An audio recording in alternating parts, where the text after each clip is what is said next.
I wanted to talk a little bit about Bill Belichick as the head coach of North Carolina. Obviously, he's out of coaching last year.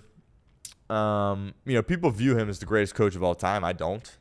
Even before this, North Carolina thing started, I didn't. I think to me, it's clearly Nick Saban. Obviously, Saban coached with Belichick, and Saban, in a lot of ways, is who he is because of working with Bill Belichick. I'm not naive to that. I completely understand that. But, there's the personality of Belichick, how he handles himself at the podium, just the curt nature, the nastiness with which he treated reporters and certainly to some degree his players as well. That's fine when you're hoisting Lombardi trophies, but it gets old, and it gets old quickly when you're losing. And that is what happened at the tail end of his days in New England. Like, it got ugly a little bit for a couple of years, and then, Robert Kraft, he was like, all right, we'll cut bait.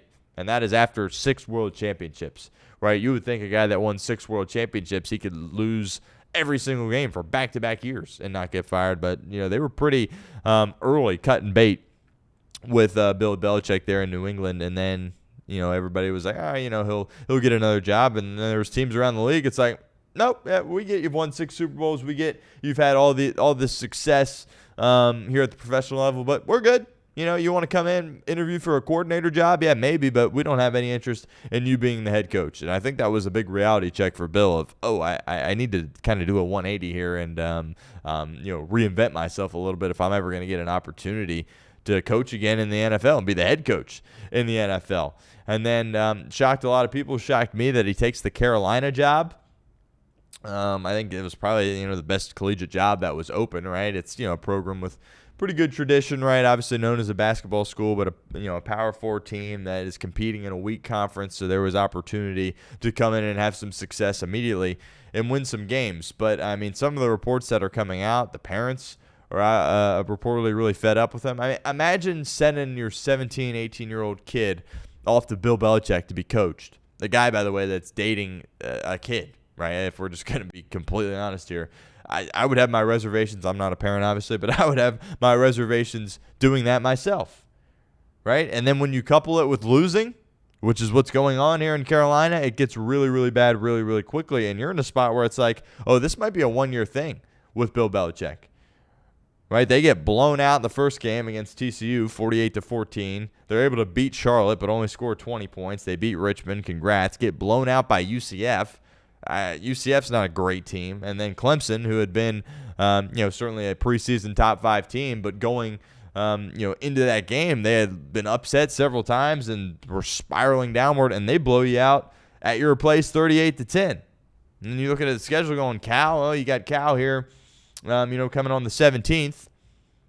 Cal's got a terrific young freshman quarterback on the road, traveling across the country. That could be a loss. Virginia's ranked, could be a loss. Syracuse is always feisty, could be a loss. Duke, rivalry game, they're better than you, could be a loss. Like, this thing could really begin to spiral on Bill Belichick and go down and continue to get worse and worse and worse. And this is just what happens. It doesn't matter the success that you've had in the past. When you're somebody that's genuinely unpleasant to be around, and that's Bill Belichick, people are going to turn on you quickly if you're losing football games. And this is just kind of the situation that Belichick finds himself in. Now, I'll give him some credit, right? He's obviously handling himself better at the podium than he did at New England. I think he understands that, I've got to be a bit more likable guy as he tries to kind of reinvent himself here. But, people compare him to Nick Saban. Nick Saban, he would get after the media if he didn't like a certain question, but he would give them time. He would give them well-thought-out answers. He respected the media. He was fun to be around, right? This is a guy that recruited young guys forever and did it better than anybody in the country. If he was just, a jerk, like that, that's what Bill Belichick is, just a jerk, right? That's how he acts.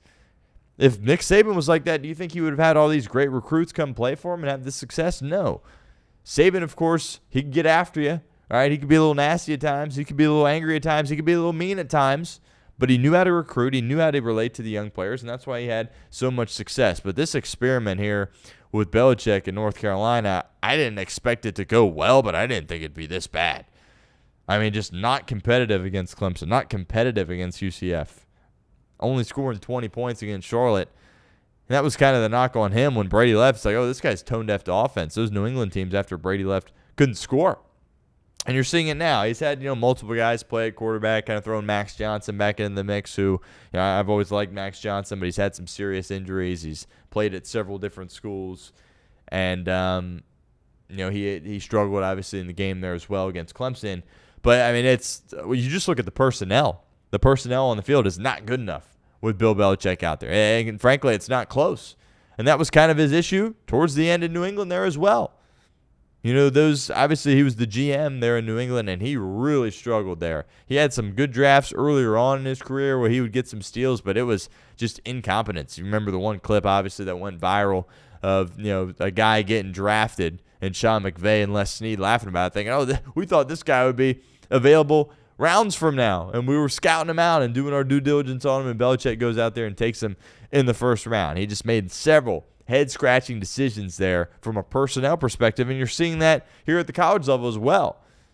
Obviously, from a coaching perspective, it hasn't been good enough, but if you watch Carolina, they don't have enough dudes, right? And that's what you need in college. You got to have talent on your team. Right? It's not, coaching is a really big factor, but there's only so much you can get out of it, especially at the collegiate level. When there isn't as much parity as for, say, the National Football League, where really coaching has an opportunity to really make a significant impact, because for the most part, you've got the same caliber of players throughout all the teams. It's not like that in college. And look, it's hard. Nobody's had a ton of success besides Texas Tech about going into the portal, completely getting a whole new roster and just going and winning right away. So nobody really has been able to do it, but I didn't think it would be this bad in Carolina, and it's very much a friends and family staff, right? He's got, Lombardi, that's an NFL guy. He's got his kids on the staff. They're NFL people too as well. He's got Freddie Kitchens calling the plays, right? And Freddie Kitchens was flat out incompetent when he was in Cleveland, certainly. So they got a lot of NFL guys around there, and they all seem completely lost as it relates to college football. Whereas you have Matt Patricia, who's an NFL guy, but he's around a really good coach in Ryan Day and a college-oriented staff, and he's fit in perfectly, and he's done a tremendous job. Obviously, he has much better players than what they've got in Chapel Hill, but at the end of the day, this has just been a complete disaster for Bill Belichick, and I think a lot of people expected him to, have some success here and then potentially get an opportunity to return to the NFL down the line. It certainly is not going to happen here at this point, and I think you're asking a serious question of whether or not Carolina even asks him to come back next year, much less, whether he just wants to leave. Are they even going to invite him back as the head coach next year? We'll see. Obviously, still 7 games on the schedule. They do have a couple of wins, albeit against Charlotte and North Carolina. But, with these ACC games here on the horizon, we'll see what Belichick ultimately is able to do.